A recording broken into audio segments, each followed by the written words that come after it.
Hola, buenos días. Hola, buen día.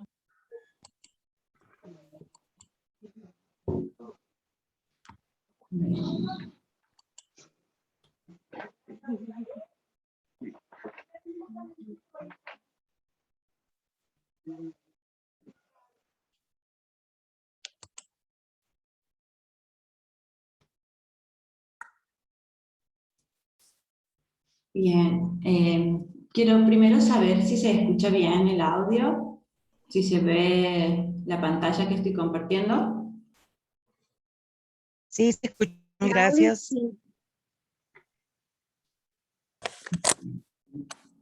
Bueno, entonces vamos a dar comienzo a esta clase. Lo que les voy a pedir, por favor, es que apaguen los micrófonos para que no haya interferencia en el audio y damos por inicio.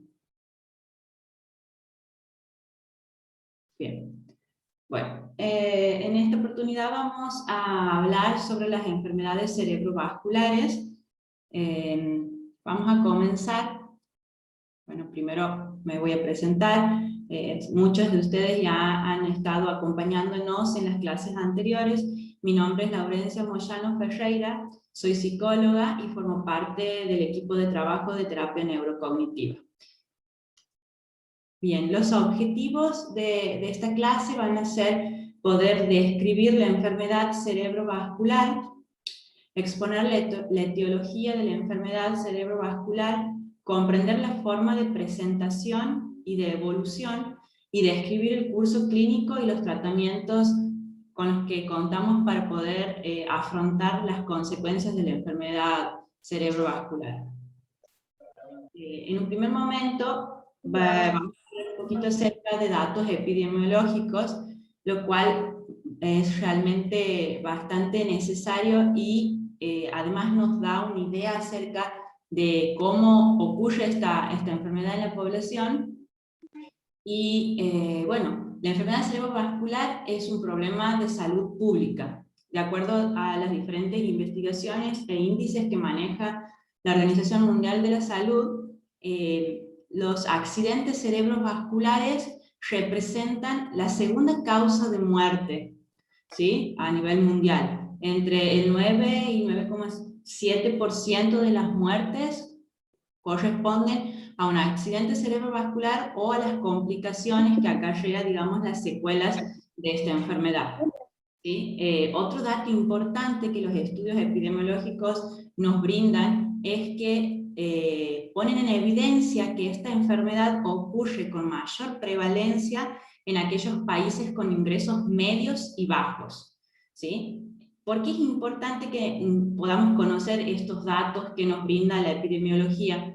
Porque por un lado nos permite poder ver cómo ocurre y cómo se distribuye en la población la enfermedad cerebrovascular, y en ese sentido diseñar las estrategias de prevención de primera línea por un lado, y también ver bueno, cuáles son las características de esta población en la que ocurre con mayor frecuencia los accidentes cerebrovasculares, y trabajar para modificar los factores de riesgo que están aumentando los índices de prevalencia de las enfermedades cerebrovasculares.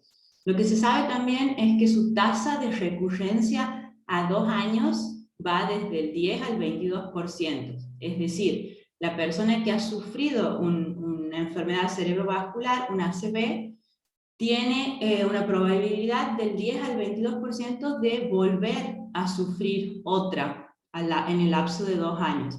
Pero también se conoce que este riesgo de reincidencia se puede modificar hasta un 80% si nosotros trabajamos sobre los factores de riesgo que vuelven a una persona vulnerable de padecer esta enfermedad, ¿sí? Entonces, conocer estos datos es de suma importancia en ese sentido. Por un lado, para trabajar antes de que la patología aparezca, ¿sí? Sobre estos mismos factores de riesgo que ya vamos a ver cuáles son, y por otro lado, una vez que ha ocurrido y que el paciente padece de un ACV, idear todas las terapéuticas necesarias e integrales que apunten justamente a disminuir estos factores para que no se produzca una reincidencia de un accidente cerebrovascular en esa persona en particular. También lo que sabemos con las investigaciones en esta población es que si no tomamos las medidas de profilaxis, hacia el 2030 su incidencia va a aumentar hasta un 44%. Este dato es bien importante porque justamente lo que nos está poniendo en evidencia es que es la característica de vida, es la calidad de vida y las diferentes formas que tenemos de organizar nuestra vida cotidiana en la actualidad, la que está haciendo que aumente la prevalencia de esta enfermedad, ¿sí? Hay algo en la forma en que nos organizamos en la vida moderna que produce el aumento de las enfermedades cerebrovasculares.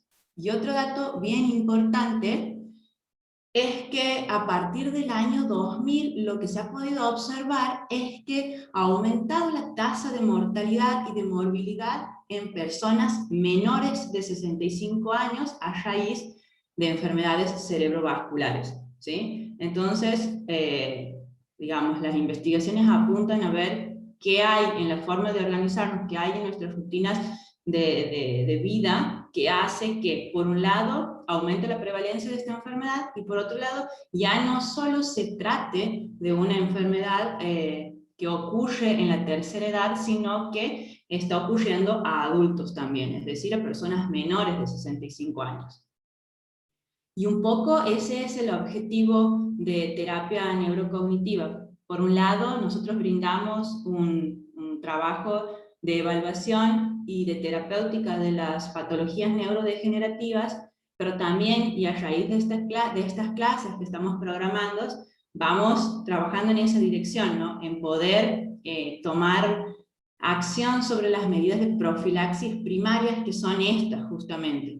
Dar a conocer a la población de qué se tratan las enfermedades neurodegenerativas, en este caso de qué se tratan las enfermedades cerebrovasculares, y ver qué podemos hacer individualmente para trabajar sobre esos factores de riesgo y disminuir en ese sentido la posibilidad de enfermarnos con estas patologías. Lo que ocurre con las enfermedades cerebrovasculares es que, si bien son propias de la persona que envejece, es decir, ocurre con mayor frecuencia en esta población, no por sí van a constituir una demencia, ¿sí? Eso va a depender, digamos, del tipo de daño que ha generado el accidente cerebrovascular y del tipo de discapacidad que ha dejado en la persona que lo padece. Como ya habíamos visto nosotros en la clase pasada, que hemos hablado de Alzheimer, es bien importante conocer cuáles son los signos clínicos de las enfermedades cerebrovasculares, porque justamente aumenta la prevalencia de posteriormente desarrollar Alzheimer por un lado, o de agravar el cuadro de Alzheimer en una persona, ¿sí? Entonces vamos a ver un poquito de qué se trata. Entonces, la Organización Mundial de la Salud define a la enfermedad cerebrovascular como un síndrome clínico caracterizado por el rápido desarrollo de signos neurológicos focales que van a persistir por más de 24 horas y que no tienen otra causa aparente de origen más que la vascular. Sin entrar en una clasificación exhaustiva de cuáles son los tipos de accidentes cerebrovasculares, podemos diferenciar dos grandes categorías. Por un lado, las enfermedades vasculares isquémicas, en la cual la consecuencia y la muerte neuronal ocurre por la obstrucción o oclusión de un vaso sanguíneo que irriga el cerebro y en la minoría de los casos los efectos pueden ser transitorios, es decir, esta oclusión se puede revertir, pero el 80% de los accidentes isquémicos son permanentes y van a implicar un daño neuronal irreversible, ¿sí? Y por otro lado tenemos los accidentes cerebrovasculares de tipo hemorrágicos. Estos son los menos frecuentes, pero son los que generan mayor morbilidad y mortalidad en la persona que lo padece. Lo que ocurre es que se rompe un vaso sanguíneo que irriga el cerebro y comienza a producirse, digamos, sangre en el cerebro o en otras áreas de las capas de las meninges, y esto va a generar una serie de efectos a nivel global del cerebro, ¿sí? Estos son los dos grandes tipos de accidentes cerebrovasculares. Vamos a ver un poquito cuáles son la frecuencia con que ocurren estas dos clases de accidentes cerebrovasculares. El isquémico, como decía antes, es el más frecuente. El 80% de las enfermedades vasculares corresponden a este tipo. Dentro de estas, un 20% es de carácter transitoria, es decir, sus signos y síntomas se revierten y la persona luego no padece déficit o secuelas de ese ACV. Pero como vemos aquí, es lo que ocurre en el menor de los casos. Luego está el infarto cerebral, que representa el 80% de las enfermedades cerebrovasculares y que pueden tener diferentes etiologías, ¿sí? Por otro lado tenemos la enfermedad cerebrovascular, como hemos dicho, hemorrágica, que representa entre un 15 y un 20% de la prevalencia en estos pacientes, y que puede ser una hemorragia intracerebral, es decir, al interior del cerebro, o también puede ser una hemorragia subaracnoidea, es decir, una hemorragia que se da en las áreas de las meninges, es decir, en las áreas que recubren al encéfalo, ¿sí? Esta es la menos frecuente, pero es la con mayor tasas de mortalidad, la hemorragia subaracnoidea. Bien, ahora vamos a ver un poquitito cuál es la manifestación clínica y qué ocurre en cada uno de estos accidentes cerebrovasculares, con la intención no tanto de que conozcamos acerca de la fisiopatología de la enfermedad, sino más bien que podamos alertarnos de los signos y síntomas iniciales para poder tomar medidas de manera urgente, porque esto es lo que va a garantizar, digamos, la evolución del cuadro, cuán rápido se ha detectado y tratado, ¿sí? Entonces la intención de conocer un poquito de esto va en esa dirección, a que prestemos atención a cuáles son los signos clínicos en la persona que está padeciendo un infarto cerebral. Entonces, el infarto cerebral se define como, habíamos dicho antes, la obstrucción de un vaso que irriga el cerebro, y lo que se produce es el flujo sanguíneo deja de pasar en esa área, y esto va a producir una serie de cambios químicos y fisiológicos en esa área, que va a tener como consecuencia, por un lado, la pérdida de energía de la neurona, y si se sostiene esa oclusión, la muerte neuronal, ¿sí? Aquí es bien importante esto, de poder mencionar que estas enfermedades que estamos viendo hoy, las enfermedades cerebrovasculares, se originan por patologías que tienen que ver con lo vascular. Es decir, cuán importante son todos nuestros hábitos diarios que impactan sobre nuestro sistema circulatorio, sobre nuestro sistema vascular, porque justamente este sistema es, por un lado, el que irriga y mantiene el funcionamiento de nuestras neuronas, de nuestro cerebro, no solo suministrando a la célula nerviosa el oxígeno y los químicos que necesita para funcionar de manera correcta, sino también impidiendo el paso de ciertos químicos que van a ser tóxicos o que pueden generar la muerte de la neurona. Entonces, cualquier patología que afecte al riego sanguíneo, que afecte nuestro sistema vascular, puede desencadenar un infarto cerebral, ¿sí? Entonces, la importancia de de los cuidados que nosotros podamos llevar a cabo de nuestro sistema vascular. La principal característica clínica de un infarto cerebral es la aparición súbita, repentina, de un déficit neurológico focal. Es decir, el déficit se va a poner en manifiesto en aquella área que inerva ciertas funciones neuronales, ¿sí? Por lo general no es progresivo este déficit, pero sí su aparición es brusca. Se torna progresivo el déficit y estos signos clínicos cuando el infarto cerebral se combina con ya hemorragias y el cuadro, digamos, se agrava. Pero inicia siendo entonces una aparición súbita de algún déficit neurológico. Las manifestaciones que puedan observarse en el paciente van a depender del área en el cerebro en donde se ha producido esa oclusión. Por lo general son unilaterales, es decir, en uno de los hemisferios, y van a incluir alteraciones en el lenguaje, en el campo visual, debilidad de una parte del cuerpo, o pérdida de la sensibilidad de alguna parte del cuerpo, ¿sí? Entonces estos son, como decía antes, los signos clínicos a los que tenemos que estar atentos y no pasar por alto. Entonces, ¿de qué manera se puede diagnosticar esto?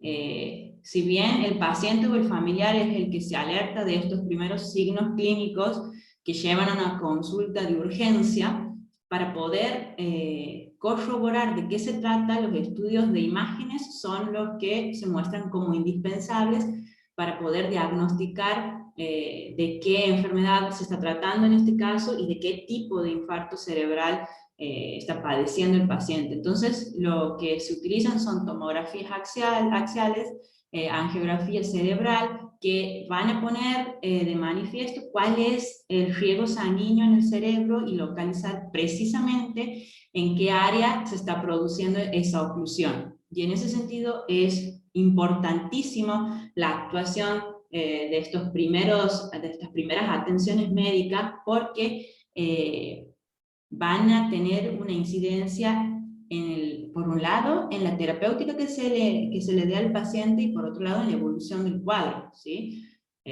Entonces, las imágenes más sensibles son la imagen de resonancia magnética, porque no solamente va a permitir identificar el área donde se produce el infarto cerebral, sino también detectarlo cuando no hay, digamos, manifestación o signos clínicos, ¿sí? Y en ese sentido, cuanto más rápido se actúe con la terapéutica que necesita el paciente, menores van a ser las secuelas o los déficits que deje ese infarto cerebral en la persona. Además de estas imágenes y de valorar cómo está funcionando su cerebro y cómo está irrigando la sangre en ese encéfalo, es necesario también tomar en cuenta otros valores clínicos que tienen que ver, por ejemplo, con la glucosa sérica, ciertos marcadores en sangre, y también el tipo de coagulación y el electrocardiograma del paciente, porque nos va a dar, digamos, un diagnóstico sistémico de cuál es la condición clínica de ese paciente para poder adecuar los medicamentos y la terapia, y en ese sentido no complicar el cuadro. Luego habíamos dicho que tenemos la hemorragia intracerebral, que es lo que ocurre con menos frecuencia en la población, pero los daños que genera son mayores en la vida del paciente, o sea, hay mayores secuelas después de haber atravesado por una hemorragia intracerebral, y también la tasa de mortalidad es más alta, ¿sí? Entonces lo que se sabe es que tiene una morbomortalidad del 38%, alta, solamente el 38% de los casos sobrevive, ¿sí? Solo del total de personas que padecen hemorragia intracerebral, solamente el 38% de esas personas va a sobrevivir al año de evolución de esta enfermedad. Y mientras que el 30% de esa población no logra, digamos, una remisión total de las secuelas de esta enfermedad cerebrovascular. Un dato bien importante de cara a la prevención, y prevención primaria por un lado y la prevención secundaria, es que la hipertensión arterial es el principal factor de riesgo que está asociado, veamos aquí las estadísticas, con un 55 y 81%. Es decir, se sabe que la hipertensión que sufre una persona va a incrementar hasta 4 veces el riesgo de padecer una hemorragia intracerebral. También lo que se ha podido estudiar es que el 91% de esos pacientes que han presentado una hemorragia intracerebral tenían una presión arterial alta en el momento de padecerlo. Y que el 72% de esas personas son hipertensos diagnosticados pero mal controlados.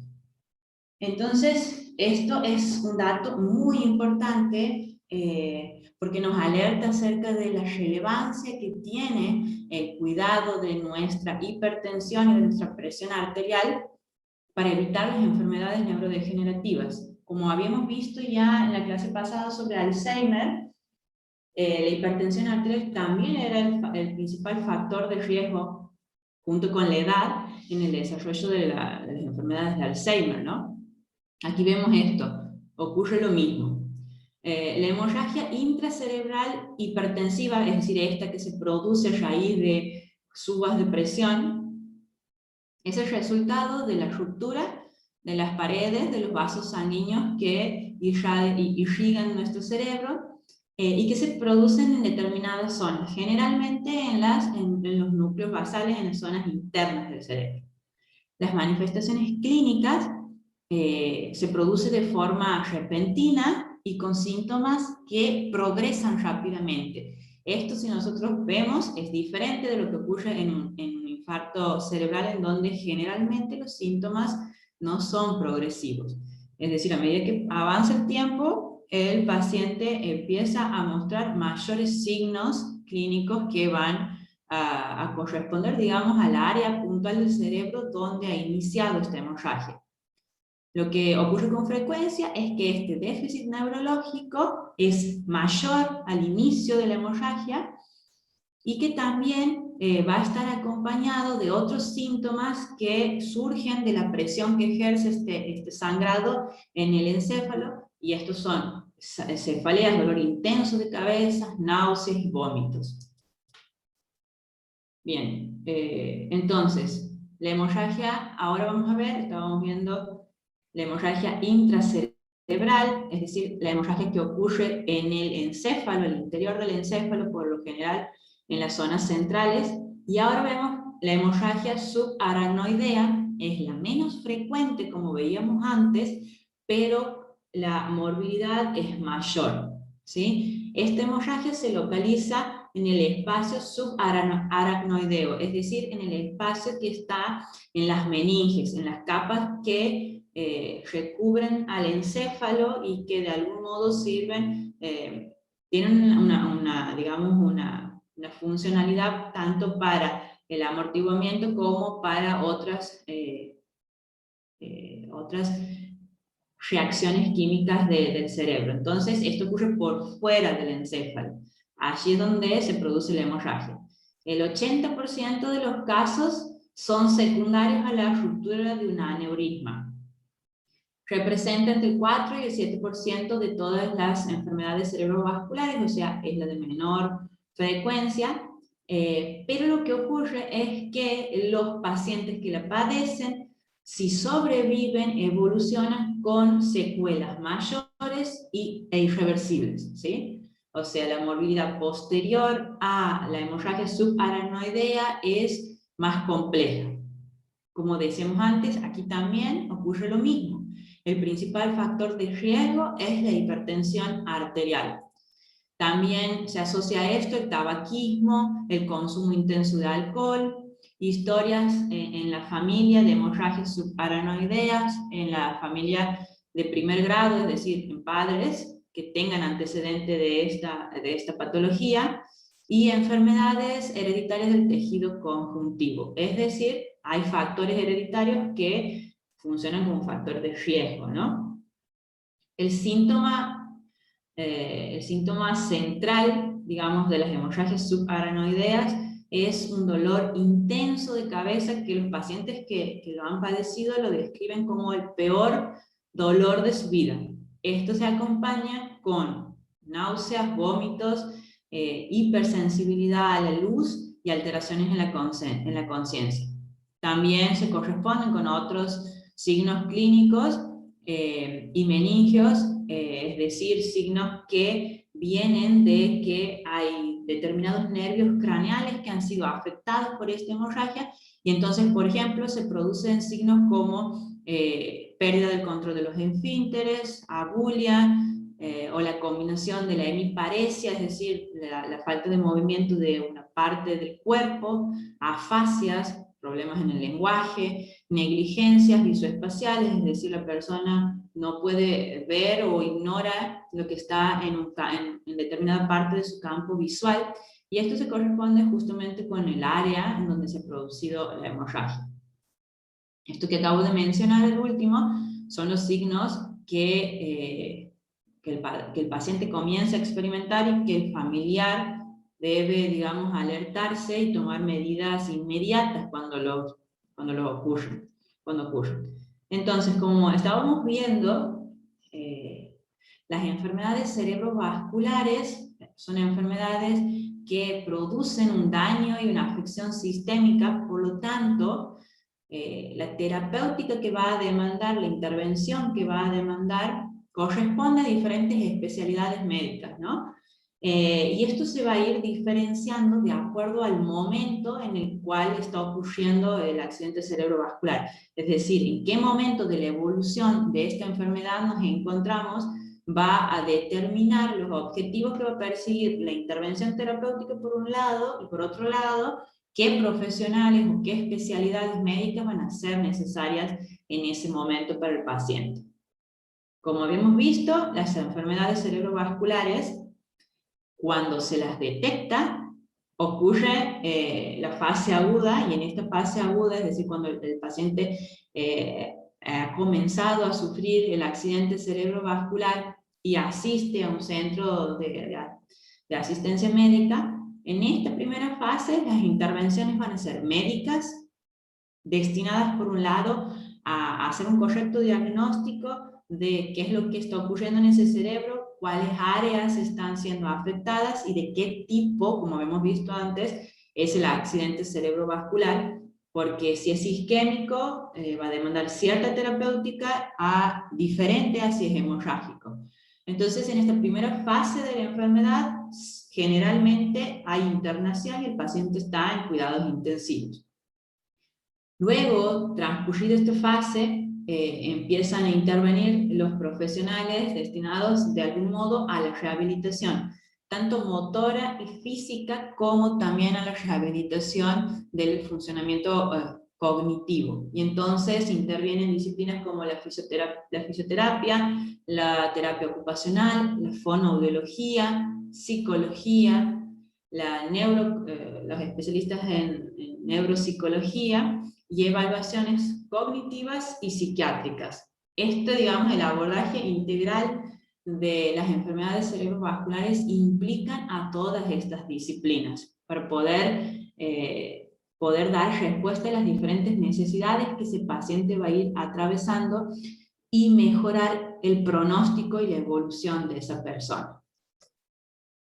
Entonces, en una primera fase, que es la aguda, es decir, cuando está ocurriendo el accidente cerebrovascular, se trata generalmente, como hemos dicho, de una urgencia, y el que recibe, digamos, son los médicos de terapia intensiva, van a recibir al paciente. En este momento, en la fase aguda, es importantísimo el tipo de intervenciones que realizan estos médicos y las decisiones que tomen, porque de ellas van a depender, digamos, las secuelas, muchas de las secuelas que acarrea la enfermedad cerebrovascular. ¿Sí? Existe entonces un tiempo que se llama ventana terapéutica, que es fundamental, en el cual las intervenciones que tengan los médicos y los que estén resolviendo la situación de urgencia del paciente, va a permitir, por un lado, que se reactive ciertas áreas neuronales antes de que se produzca la muerte neuronal, y en ese sentido que luego aparezcan secuelas que son irreversibles. Entonces esta ventana terapéutica, ese tiempo fundamental para la evolución de ese paciente, está dado por dos fenómenos que se dan en el cerebro que está padeciendo una enfermedad cerebrovascular. Por un lado, que hay una penumbra en la periferia de la zona afectada. ¿Qué quiere decir esto?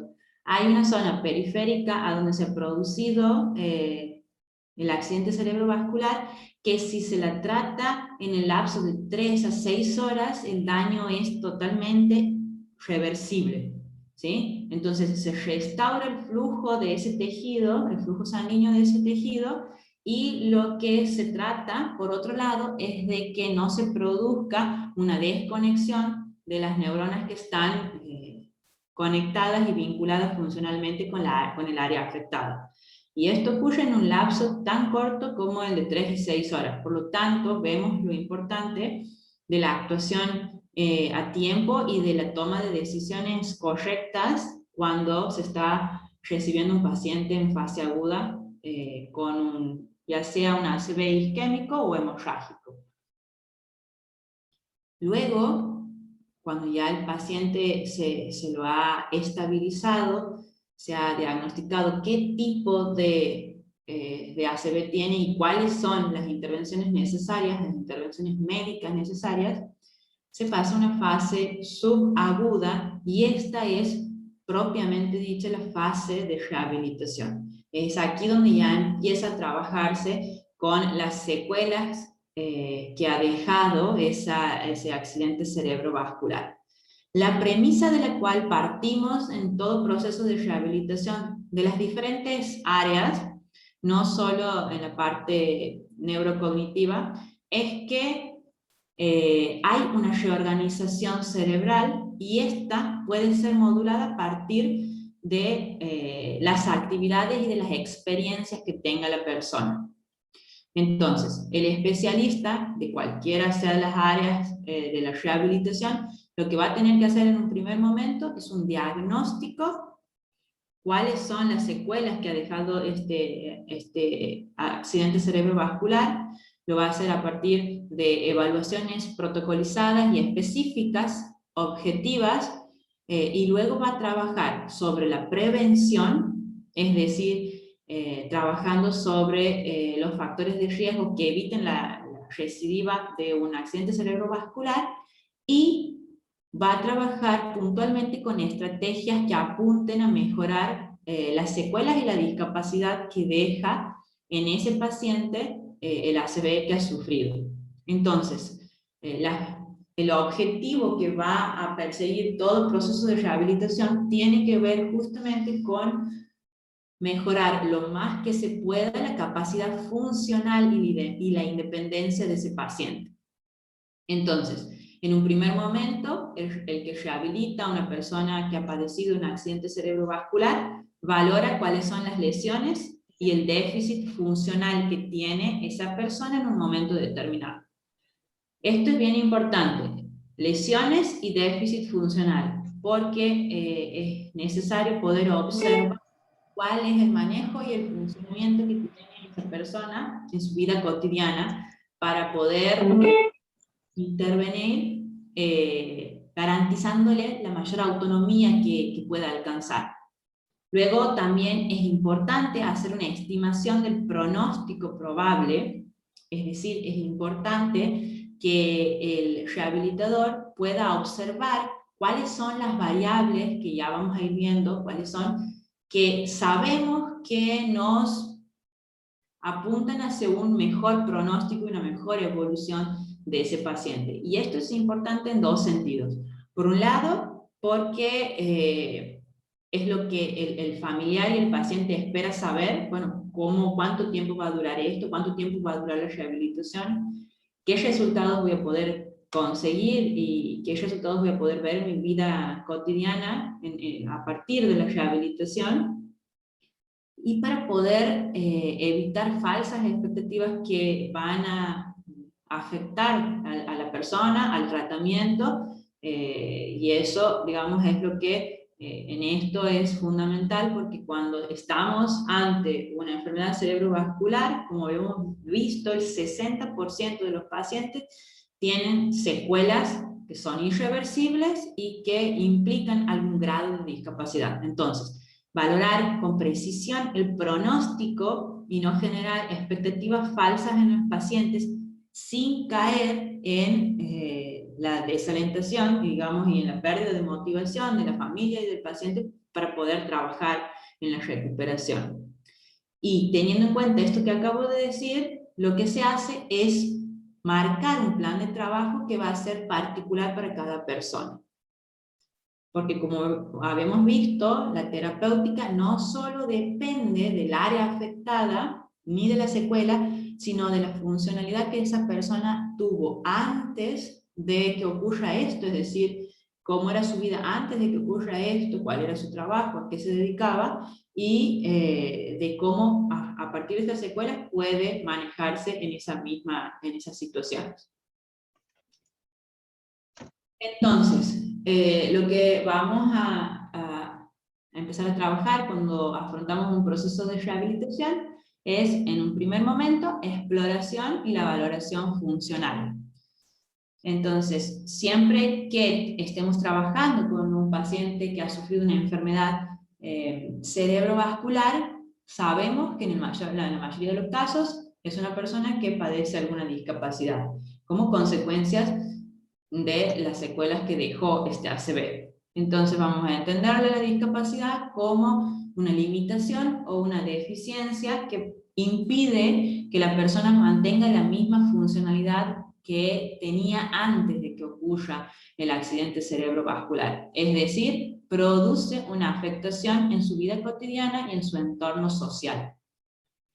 Nosotros tenemos que valorar y evaluar, por un lado, cuáles son esas limitaciones, ¿sí? Pero por otro lado tenemos que poder observar y estudiar las variables contextuales, es decir, en qué ambiente se desarrolla esa persona, cuál es el tipo de trabajo que realizaba, con qué red social cuenta esa persona, y en ese sentido poder identificar qué variables del contexto nos van a ayudar en el proceso de rehabilitación y cuáles pueden llegar a ser obstaculizadoras de la recuperación de esa persona. Y todo esto tiene que estar de modo objetivo, es decir, nosotros no hacemos evaluaciones subjetivas, sino más bien estructuradas, que nos permitan ir categorizando esto para poder intervenir. Entonces, durante el proceso de exploración de cuáles son estas limitaciones, tanto funcionales como orgánicas de la persona, es necesario el uso de test y escalas específicas.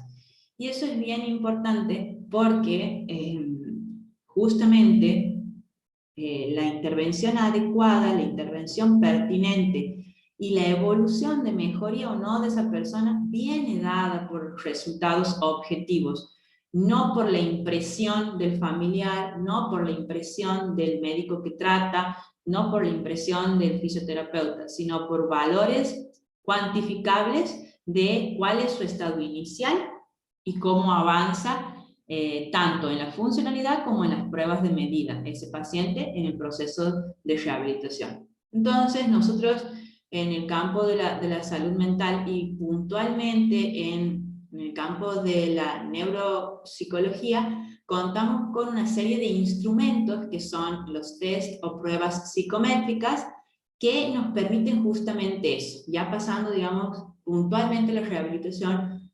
neurocognitiva. En el momento de valoración y exploración de ese paciente, nosotros tenemos que decidir cuáles instrumentos vamos a utilizar para poder explorar las diferentes funciones cognitivas de esa persona, y en ese sentido obtener medidas que sean válidas, es decir, que me informen a mí de cómo está funcionando, por ejemplo, memoria a corto plazo, memoria a largo plazo, memoria de trabajo, lenguaje, cómo está funcionando la función lenguaje en sus diferentes áreas, denominación, comprensión, fluencia, escritura, cálculo, ¿sí? Entonces, debo, por un lado, conocer estos instrumentos, contar con la disposición de estos instrumentos y poder administrarlos para explorar cuál es el perfil cognitivo de esa persona que ha sufrido un accidente cerebrovascular. Por otro lado, es muy importante en un proceso de rehabilitación, como habíamos dicho, la funcionalidad de ese paciente. Y entonces utilizamos diferentes escalas que evalúan el nivel de actividad en la vida diaria de la persona. Las administramos al paciente, pero también al familiar o al cuidador, en donde vamos viendo qué tipo de actividades la persona realizaba antes, por ejemplo, antes de que ocurra la enfermedad cerebrovascular, y cuáles está en condiciones de realizar posterior al accidente cerebrovascular. Cuáles son las actividades instrumentales de su vida cotidiana que puede hacer, y cuáles son las actividades expansivas que mantiene. Cuando hablamos de actividades instrumentales nos estamos refiriendo, por ejemplo, a qué posibilidad tiene la persona de alimentarse por su propia cuenta, de vestirse, de higienizarse, actividades que tienen que ver con los cuidados básicos, y las expansivas nos referimos a aquellas actividades de ocio, de recreación, que implican, digamos, vincularnos socialmente con otros. Esto es bien importante porque el objetivo del proceso de rehabilitación no es mejorar el rendimiento del paciente en una prueba objetiva, sino mejorar su funcionalidad en la vida cotidiana, es decir, mejorar su calidad de vida y garantizar en ese sentido que pueda ser lo más autónomo que se pueda después de haber ocurrido, digamos, esta enfermedad. Algunas de las herramientas con las que contamos en el campo de la neuropsicología son, como había mencionado antes, escalas que miden el nivel de actividad de la vida diaria de esa persona. Luego otros instrumentos que nos van a permitir observar cuál es el déficit cognitivo, por ejemplo el NeuroSIP, el VICE, el Mini Mental Test, ¿sí? Luego vamos a contar con instrumentos que nos permitan valorar el estado emocional de esa persona, por ejemplo, escalas de depresión o escalas de síntomas clínicos. Y esto es bien importante porque imaginémonos que en una persona que atraviesa por esta situación crítica en su vida, no solamente se encuentra con estas limitaciones físicas, con estas secuelas a nivel de su rendimiento cognitivo, sino con una serie de consecuencias en su estado emocional. Por el hecho de vivir la enfermedad, de padecer la enfermedad cerebrovascular, y también porque justamente el cerebro, además, regula todo nuestro funcionamiento emocional.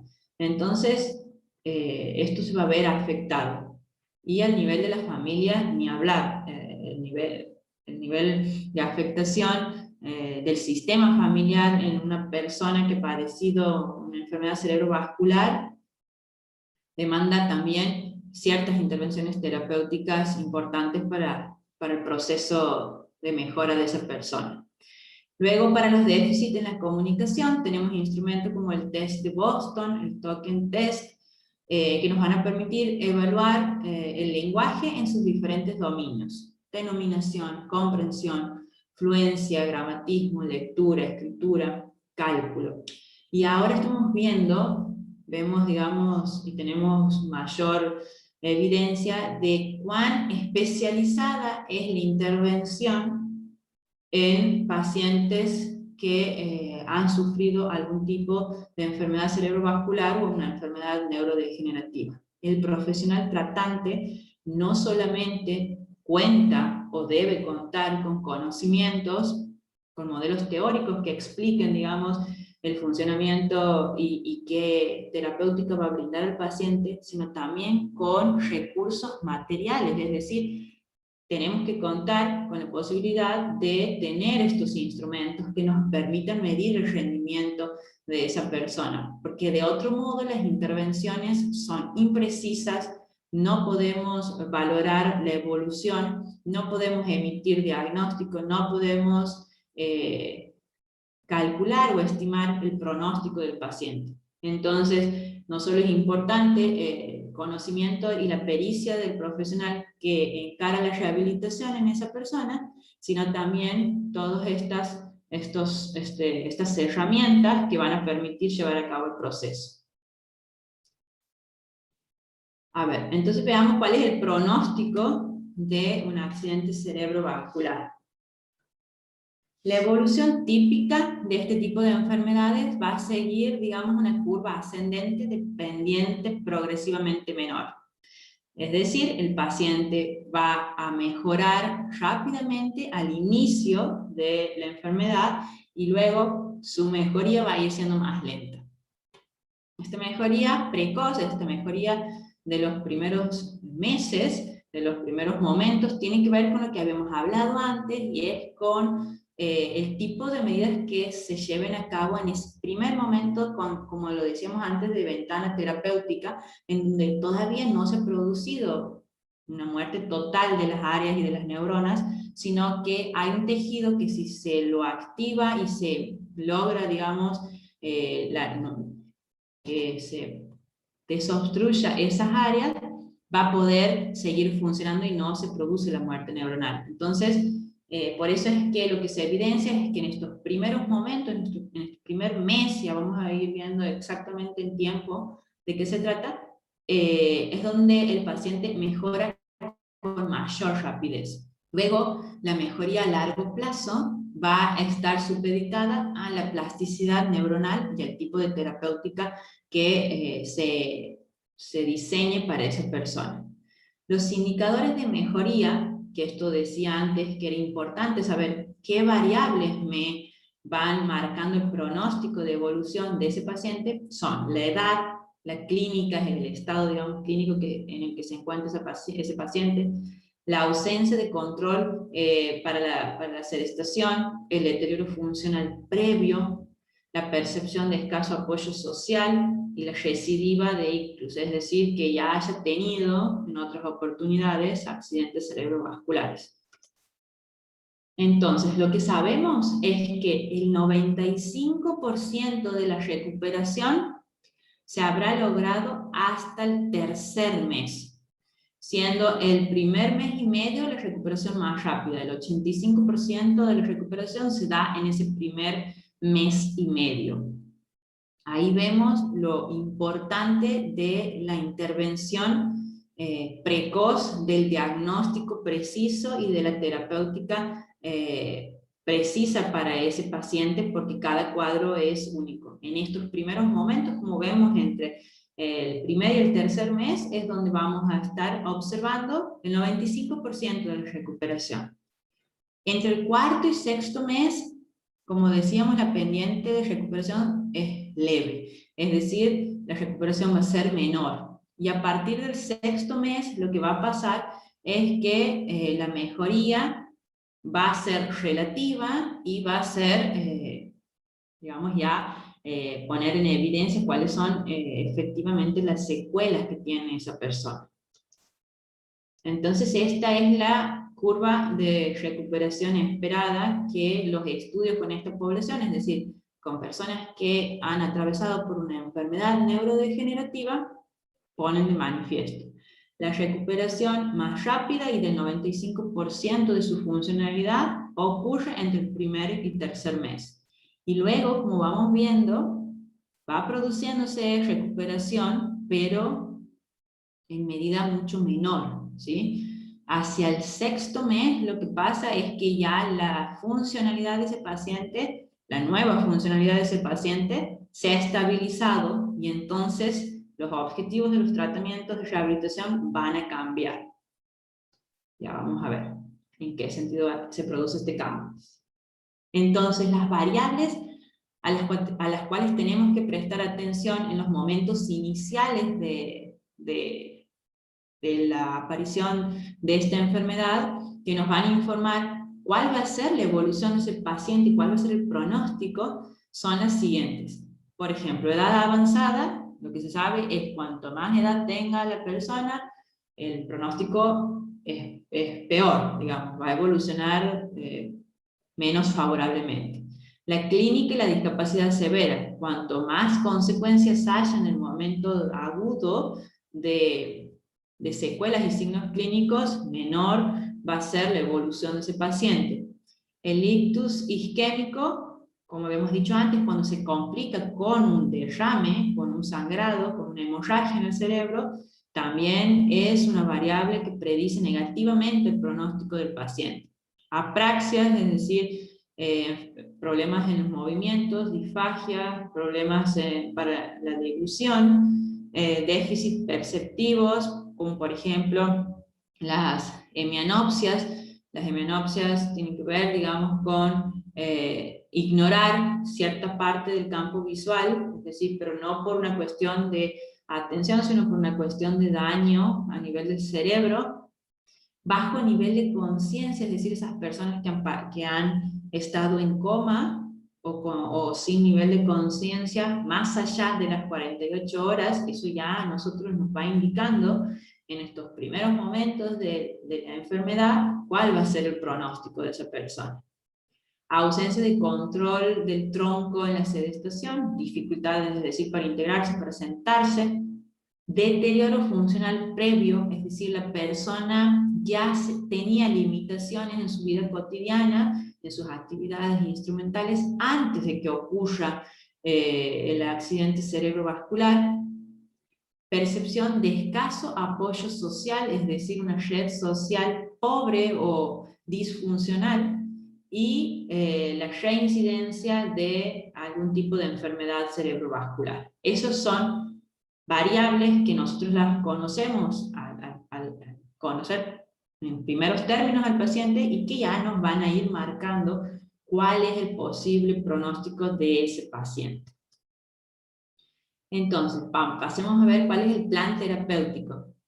Las estrategias actuales de cara a la rehabilitación, tanto neurocognitiva como a la rehabilitación en otras áreas, como la que lleva a cabo el fonoaudiólogo, el kinesiólogo, ¿sí? Tienen que ver con que partimos de la premisa de que nuestro cerebro es plástico, es decir, existe plasticidad neuronal. Las neuronas pueden, hasta el momento de la muerte de la persona, generar nuevas conexiones neuronales. Entonces, la rehabilitación se fundamenta en esta premisa.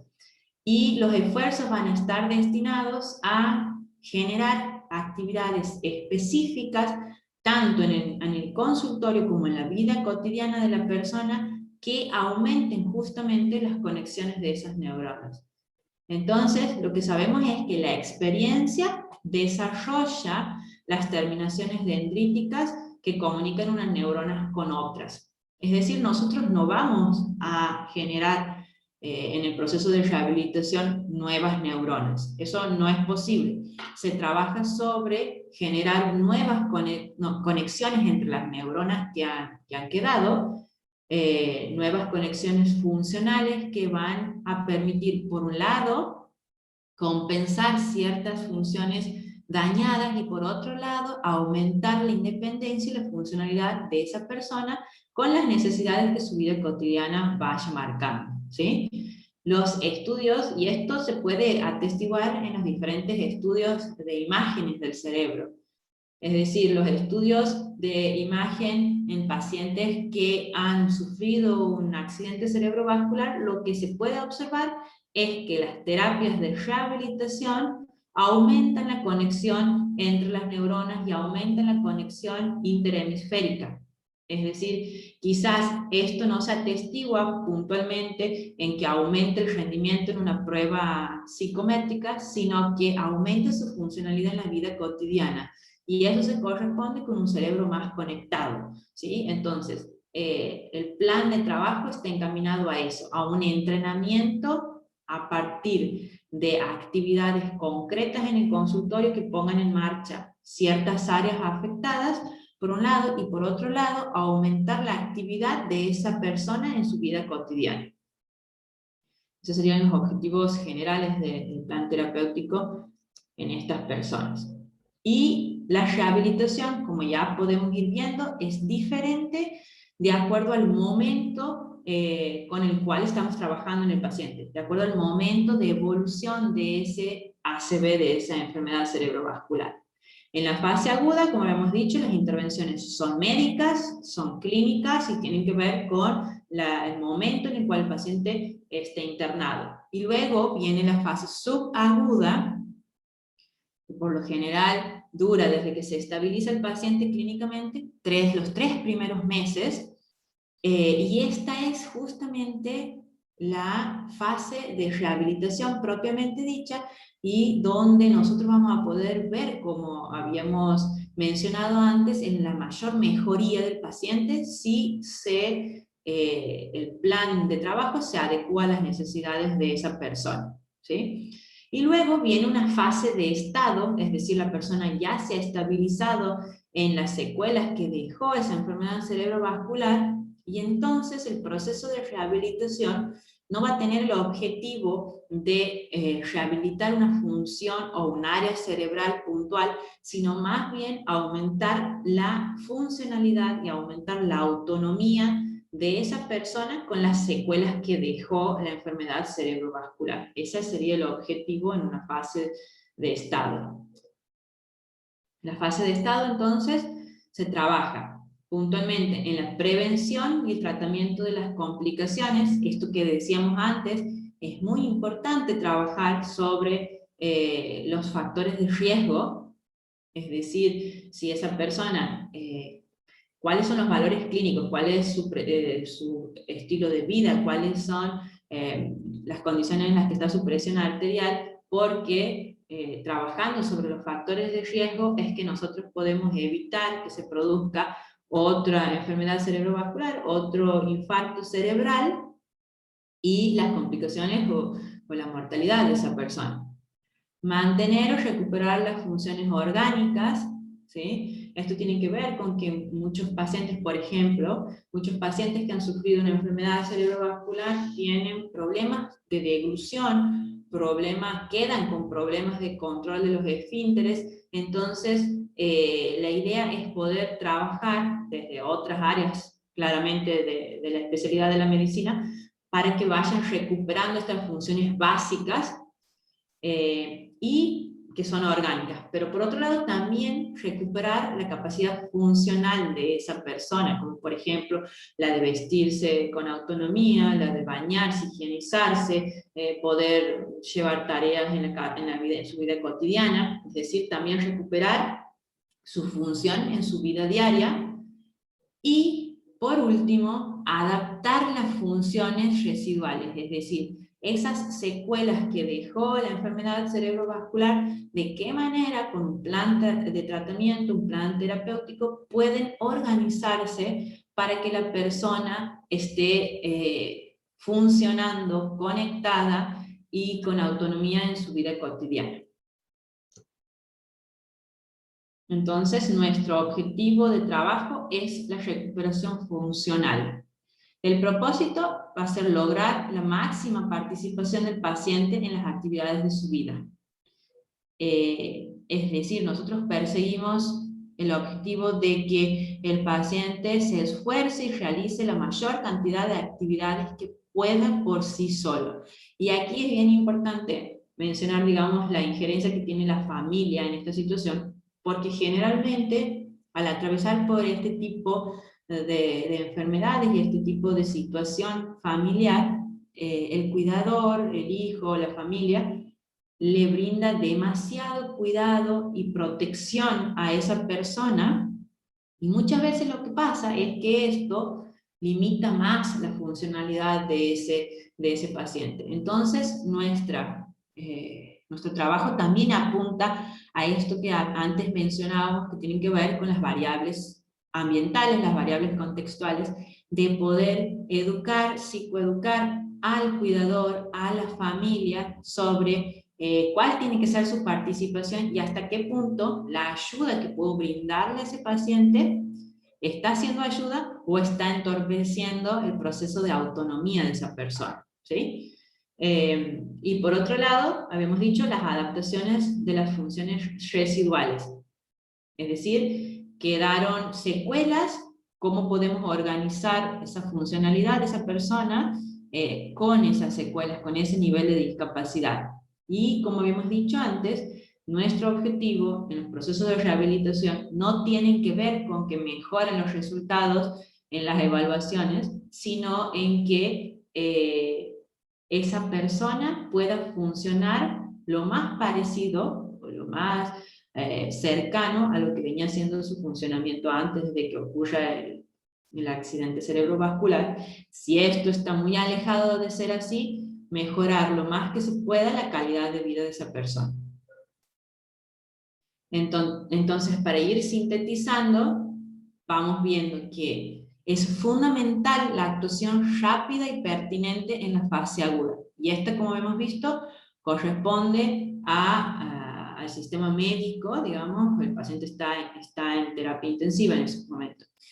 La estimación precoz del pronóstico a medio y a largo plazo, es decir, conocer cuáles son las variables que a nosotros nos informan de cuál puede ser la evolución de esa persona, de ese paciente, porque de eso va a depender qué tipo de terapia vaya a necesitar.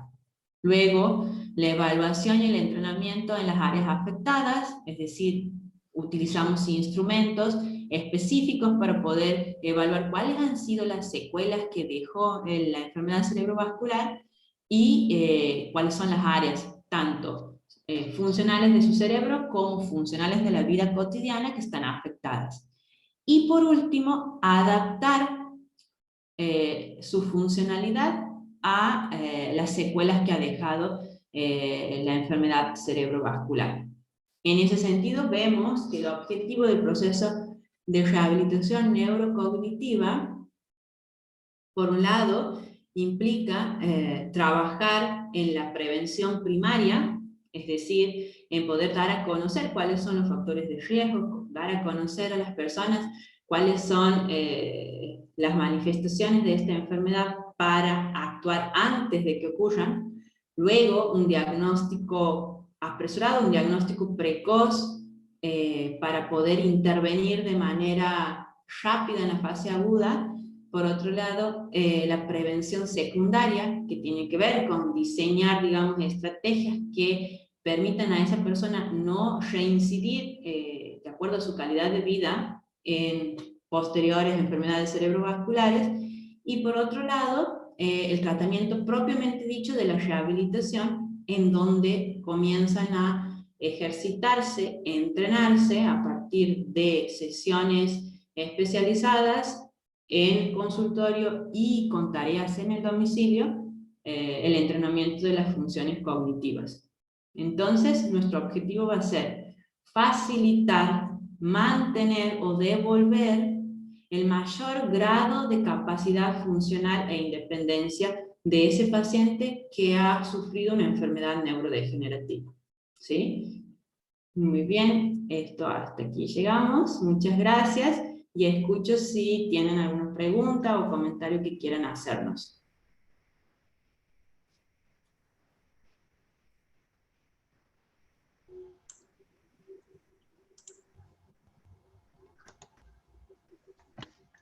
Laura y todos están comentando que muy buena y excelente la clase. También hacen unos comentarios en relación a ciertos test, que en todo caso eso es materia de otra charla. Pero la verdad que todos recalcan, bueno, lo importante y lo excelente de la clase. Bien. Bueno, en esto... Buenos días. Solamente Hola. decir que qué importante hacer hincapié en esta neuroplasticidad, digamos, para que el paciente se pueda adaptar lo mejor posible. Es muy importante eso y muchas gracias por transmitirlo. Bien, gracias. Laurencia, Claudia, te quería decir que... Hola, Claudia. Hola, buen día. Te quería decir que yo, bueno, he pasado a través de familiares por esto, Sí. o sea que lo he vivido, ¿no?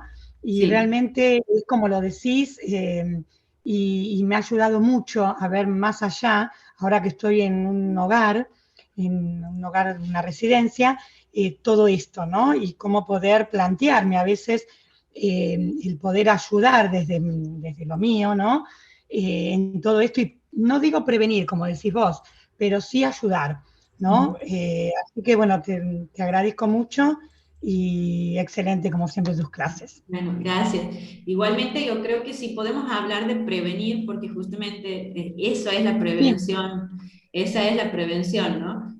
La prevención de primer nivel es esta, poder conocer qué es lo que pasa para que actuemos antes. Y cuando ya ha ocurrido, esa prevención secundaria que tiene que ver con, bueno, qué podemos hacer con este paciente para disminuir claro, los factores de riesgo que hagan que vuelva a desarrollar esta enfermedad, ¿no? seguro. Sí, Sí, sí, yo te yo digo por creo el que hecho de que, bueno, donde estoy es como que ya hay que prevenir de alguna manera con alguna estimulación cognitiva, que es lo que le estoy claro, haciendo. Pero bien, sí, sí, qué sí, bueno. sí, te agradezco. Muchas Bueno, gracias. gracias por participar, Claudia. Buenos días. Quisiera Buenos hacer días. una consulta. Tengo un papá que está justamente rehabilitándose con un caso de ACV y efectivamente es así. Él tuvo la atención temprana en rehabilitación con una fisioterapeuta, pero realmente estamos viendo un estacionamiento en su progreso. Mm. Evolucionó primeramente a grandes rasgos, dejó el pañal, se sentó, ya come, se baña solo, pero la parte izquierda, que es la que quedó inmóvil, sigue igual, él no puede manejar el brazo. Entonces no puede volver a su vida normal, que era de manejar todas esas cosas, él amaba hacer y ya no puede. ¿Qué me recomiendan para que yo pueda implementar, agregarle a lo de la psicoterapia, la fisioterapia, ¿verdad? Alguna estimulación con un neuromotricista? ¿Qué sugerencia me daría? Bien, ahí, bueno, es fundamental la intervención de un equipo, ¿no? Es decir, ¿qué tipo de asistencia está recibiendo la persona, tu papá, creo que me has dicho que era tu padre, y si esa intervención es suficiente para él? De todos modos, aquí nosotros estábamos planteando lo que ocurre en la mayor frecuencia de estas situaciones, de estas enfermedades, lo que no significa que el paciente pueda seguir evolucionando. Eso es un hecho, el paciente sigue evolucionando, ¿sí?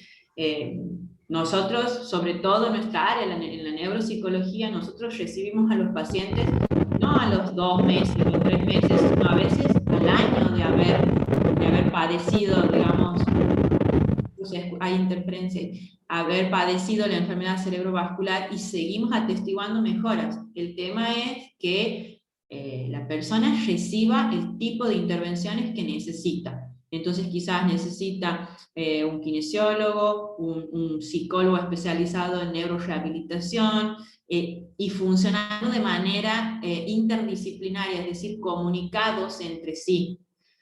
Psicoterapeuta, estimulador, terapista ocupacional, el kinesiólogo, ¿sí? Porque eso va a mejorar, digamos, la funcionalidad del paciente en la vida, en su vida, ¿no? Así que, si bien las mejorías rápidas, vamos a verlas al principio, nuestro cerebro tiene plasticidad, como decía, hasta sus últimos momentos, por lo tanto, siempre vamos a tener la posibilidad de ir entrenando y mejorando el funcionamiento de esa persona.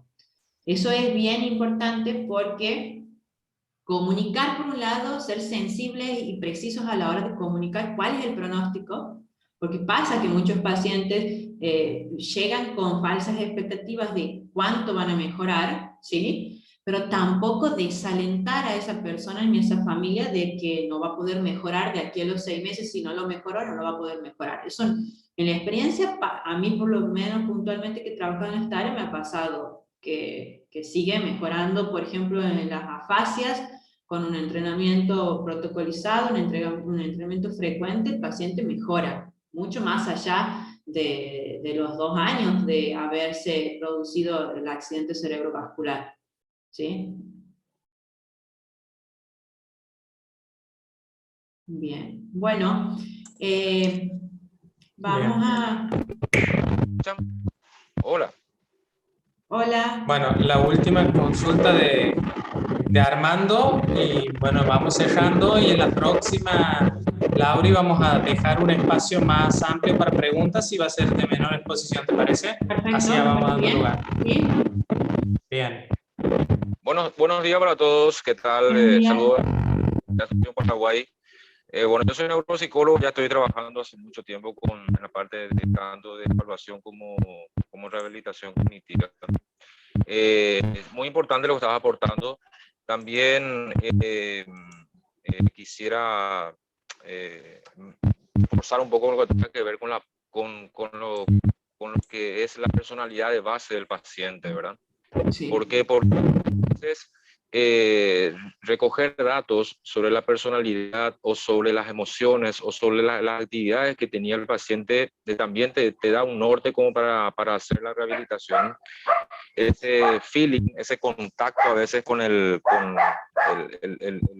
esa confianza que se tiene el paciente terapeuta es muy importante. Porque tuve, por ejemplo, casos de pacientes que personas que se dedican mucho al deporte, ¿verdad? Con muy buena autoestima, y prácticamente esos factores hicieron que estos pacientes tengan una buena evolución, Así porque es. parte de la confianza que le da al terapeuta se da esa confianza a sí mismo, ¿verdad? Entonces, siempre da un buen pronóstico. Esto quisiera yo resaltar un poco, cuando existe esa predisposición y esa apertura del paciente, siempre da un buen pronóstico y ayuda muchísimo, se ayuda a sí mismo, como también evidentemente alienta más al terapeuta, ¿verdad? Porque da gusto encontrar o escuchar al paciente que se siente bien y que se siente que está evolucionando y que poco a poco va reforzando funciones que anteriormente estaban prácticamente disminuidas. Así es, eso está bien, excelente como lo dice Armando, y es lo que está estudiado, ¿no? Está estudiado que las variables que nos indican acerca del pronóstico de mejoría de esa persona, el funcionamiento previo es determinante, ¿no? Habíamos visto que era una de las variables que indica cuál va a ser el pronóstico, cuál ha sido el funcionamiento anterior a que ocurra el ACV, y cuál era la red de apoyo social que tenía esa persona.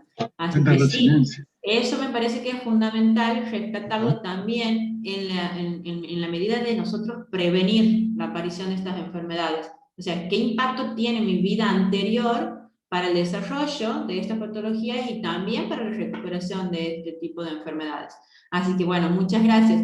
Nosotros vamos a estar atentos a las consultas o comentarios que nos quieran hacer en nuestra página, y como habíamos hecho antes también, ir respondiendo de acuerdo a lo que surjan en estas clases, en los posteriores encuentros. ¿Sí? Muchas gracias por participar y por acompañarnos. Hasta luego. Chao, muchas gracias. Chao. Hasta luego. Gracias.